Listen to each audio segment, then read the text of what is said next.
안녕하세요. 뉴스와 사람들입니다. 지난 2월 윤석열 내란 국조특위에서 박선원 의원은 강희구 부속실장에 대해 이렇게 발언했습니다.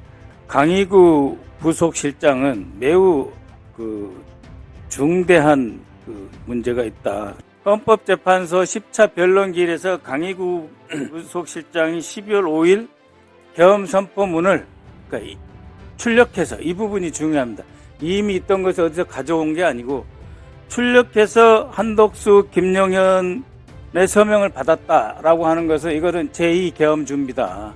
즉 1차 계엄에 대한 부성의 행위가 아니고 2차 계엄 선포문을 출력을 해서 준비한 2차 계엄 준비 과정으로 보고 좀 더 철저하게 재수사가 돼야 되는 부분이고, 이것이 마치 1차 계엄에 대한 부서 행위로 왜곡되어서는 안 된다. 자, 그리고 최상목 탄핵 청문회에서 김영민 의원은 윤석열 정권의 주요 인사들의 휴대전화 교체에 대해 다음과 같이 밝혔습니다. 12.3 비상계엄 내란 이후에 대통령실 참모진 휴대전화를 이렇게 많이 교체했네요. 대부분 다 교체한 것 같습니다. 왜 교체했는지 모르겠어요. 다음 보여주시죠. 거기서 그치지 않아요. 보면 정부 인사들 박성재 법무부 장관 2번, 김용현 3번, 조지호 청장 2번, 이완규 법제처장 저 앞에 있는 사람 한 번. 왜 이렇게 교체합니까? 이게 다 증거인멸 아닙니까? 자, 강희구는 윤석열의 최측근으로 12.3 계엄 당시 국무위원들을 대통령실로 호출했고 국무위원들에게 줄 계엄 문건을 복사했으며 국무회의 회의록 작성 과정에도 관여한 인물입니다. JTBC는 윤석열이 탄핵된 12월 14일 부속실은 PC를 모두 교체했고 휴대전화를 전자레인지에 넣어 돌리다 불꽃이 튀겨서 급히 꺼내들고 복도로 뛰어나오는 소란도 있었다는 단독 보도를 냈습니다. 또한 강희구 폰에서 한덕수 메시지가 삭제되었고 이는 증거인멸 정황이라고도 보도했습니다. 이에 대해 송현 언론인은 다음과 같이 밝혔습니다. 12.3 계엄이 있고 열흘이 지난 12월 14일 국회에서 윤석열 탄핵소추안이 가결되기 직전에 용산 대통령실에선 한바탕 소동이 있었답니다. 윤석열이 검찰에 있을 때부터 곁에서 보좌해온 부속실 직원이 전자레인지에 휴대전화기를 놓고 돌리다 불꽃이 튀겨서 급히 꺼내들고 복도로 뛰어나오는 소란이 있었다는 겁니다. 그리고 그날 부속실 컴퓨터도 모두 교체했다는데 윤석열도 대통령실도 국회에서 탄핵안이 가결되면 헌재에서는 100% 탄핵이 인용되고 윤석열 파면은 불보듯 뻔하다고 판단했고 그래서 서둘러 증거를 인멸하는 소동이 벌어진 게 아닐까 합니다. 그건 또한 대통령 윤석열에겐 탄핵되어 마땅한 죄가 차고 넘친다는 걸 그들도 알고 있었다는 거지요.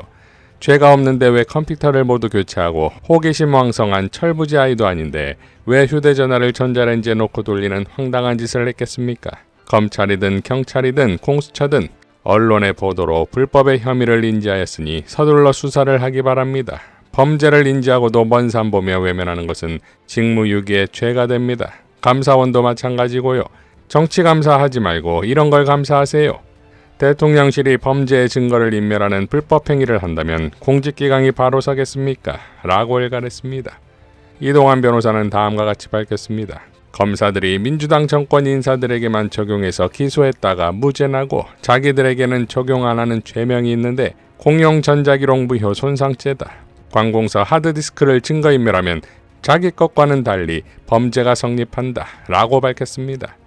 자, 그러니까 사실상 윤석열의 연락망 역할을 한 강희구 폰이 이번 내란의 몸통폰이자 내란의 조직도가 나오지 않겠습니까? 또한 증거인멸이 진행되어 왔고 대통령실 서버는 지금도 압색이 안 되고 수백 톤의 물 사용이 알려지면서 모든 추정은 증거인멸로 모아지고 있습니다. 김민석 최고와 김병주 최고는 다음과 같이 발언했습니다. 기사 중에 어떤 기사가 있었냐면요. 네. 지금 아크로비스타는 원래 집으로 돌아간 거잖아요. 그렇죠. 근데 거기가 아니고 뭔가 딴 걸 찾으려고 찾고 있다라는 식으로 나온 것이 네. 일종의 저는 위장 전술 아니었을까? 시간을 며칠 번. 네, 예. 그래서 이 모든 것의 실체적 이유는 그 많이 쓴 물에 있지 않을까라는 생각까지. 무언가를 흘려보내는 시간을 버는 기본 시간이 네. 필요해서 지금 그렇게 늦게 나온 거 아닐까라는 생각까지 들더라고요. 자, 민주당 경선 첫 토론에서 이재명 후보는 윤석열, 김건희는 물론 수많은 윤건희들을 벌벌 떨게 할 발언을 합니다. 계엄 요건을 강화해서 대책을 세우고 다시는 못하게 되는데 문제는 이번에도 계엄 요건을 어겼다는 거예요. 예, 결국은 제도만으로는 쉽지 않겠다 그런 생각이 듭니다. 뭐 제도를 어긴 게 이번 불법 군사 쿠데타의 본질 아닙니까? 사면 금지도 저도 상당히 일리 있는 대책일 거라는 생각이 듭니다. 이게 이렇게 하면 또 용서받을 수 있구나. 성공하면은 다행이고 실패해도 다시 또 정치적 역관계 때문에 풀려날 수 있구나. 그런 생각을 할 수 있을 것 같아서 이 점은 상당히 좋은 의견으로 저희도 생각이 듭니다. 그리고 첫 경선 득표 88%로 충청을 뒤흔든 이재명의 명연설이 있었습니다. 윤석열을 지옥 보낼 이재명의 사자후 말입니다. 국민 여러분, 3년 전 어느 날 국군이 걸린 대회전에서 저의 부족함 때문에 우리는 패배했습니다.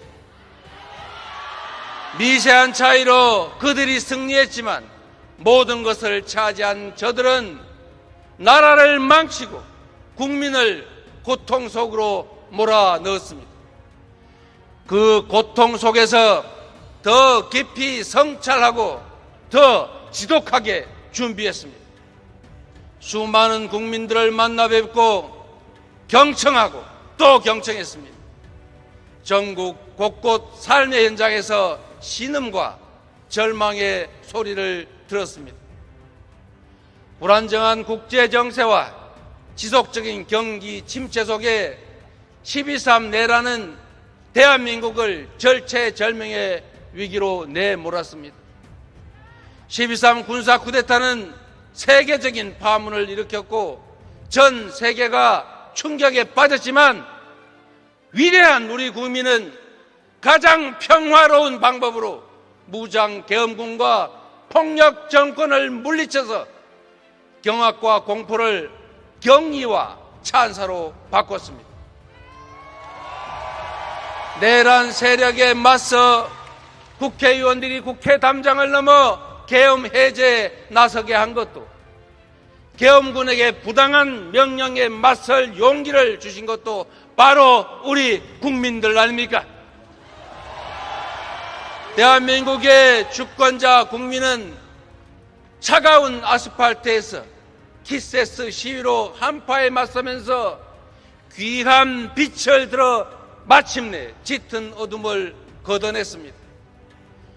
위대한 국민이 함께한 덕분에 희망이 살아있는 오늘의 대한민국이 있지 않습니까?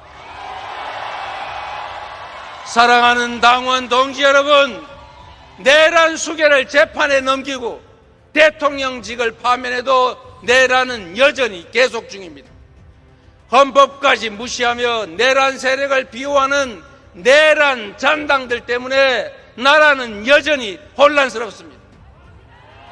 내란을 온전히 극복하고 완전한 희망의 새 아침을 열어야 합니다. 무너진 민생과 민주주의를 회복해야 합니다. 평화를 구축하고 파괴된 경제를 되살려야 합니다. 국민이 지켜낸 민주주의 위에 문화로 세계를 주도하는 소프트 파워 강국, 우리가 목표하고 다다라야 될 나라 아니겠습니까?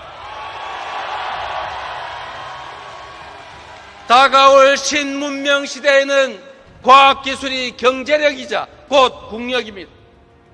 대전과 충청이 앞서가는 과학기술 강국의 길이 바로 대한민국이 선도해갈 미래입니다.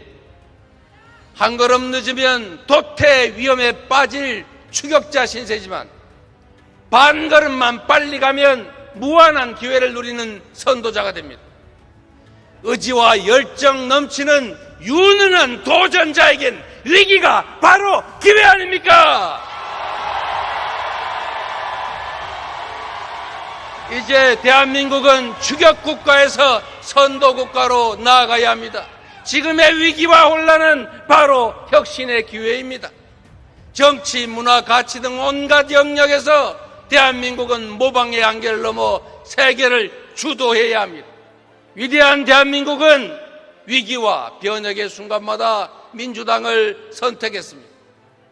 IMF 위기 속에서는 김대중 대통령을 선택해서 국난을 극복했고 새천년의 새로운 시작을 위해서 노무현 대통령을 선택했습니다. 촛불혁명의 완성을 문재인 대통령에게 맡겼습니다. 국난 극복의 DNA를 가진 민주당과 위기를 기회 삼아 장벽을 넘어온 저 이재명이 김대중, 노무현, 문재인의 뒤를 이어 네 번째 민주정부를 확실히 수립하겠습니다, 여러분.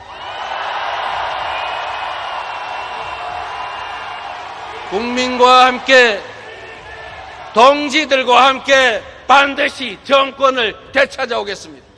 잘못은 고치고 부족한 것은 채우고 새로운 것을 더하여 국민의 삶을 바꾸고 새로운 나라를 만들겠습니다.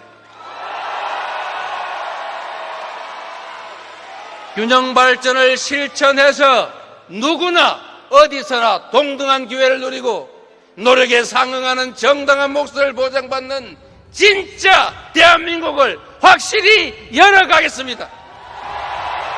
그 진짜 대한민국의 중심에 우리 충청이 단단하게 자리 잡게 하겠습니다.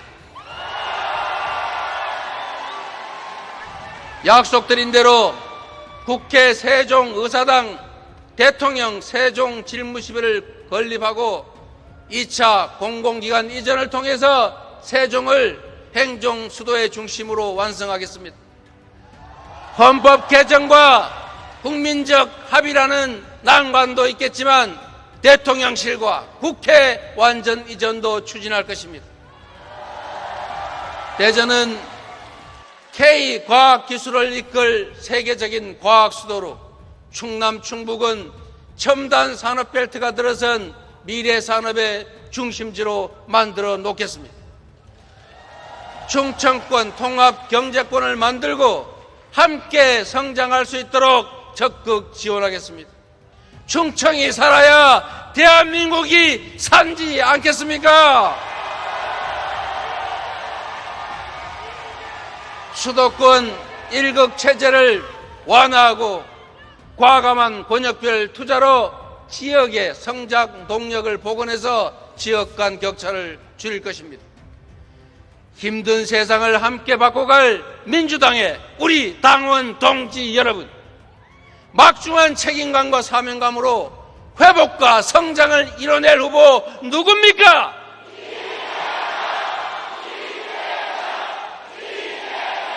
대한민국의 제도약과 과업을 실현할 준비된 대통령 후보 누구입니까?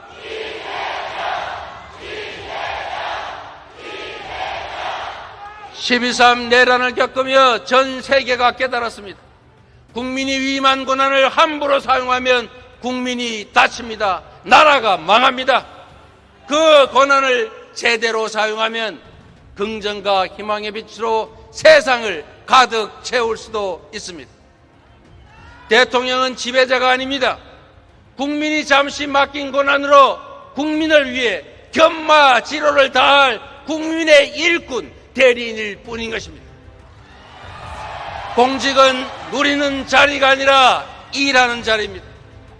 함부로 할 권력과 명예가 아니라 책임과 역할인 것입니다.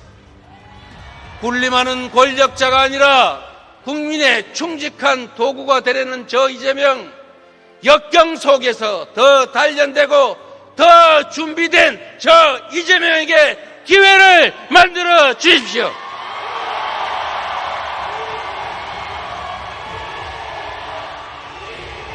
성남시와 경기도가 그랬던 것처럼, 더불어민주당이 변화했던 것처럼 저 이재명을 선택해 주신다면 한 명의 공직자가 얼마나 많은 변화를 만들 수 있는지 결과로 증명해 보이겠습니다.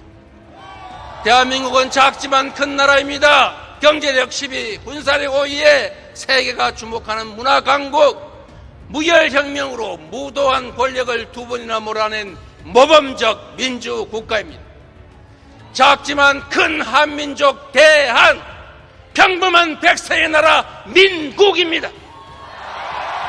대한민국, 이 나라 주인으로 이 땅에 사는 모든 이들이 공평하게 대접받는 진짜 대한민국. 이제부터 진짜 대한민국이 시작됩니다. 그래서 이제부터 우리의 역할, 민주당의 역사가 새롭게 시작됩니다. 지금은 바로 이재명입니다. 이상 뉴스와 사람들이었습니다. 시청해 주셔서 감사드립니다.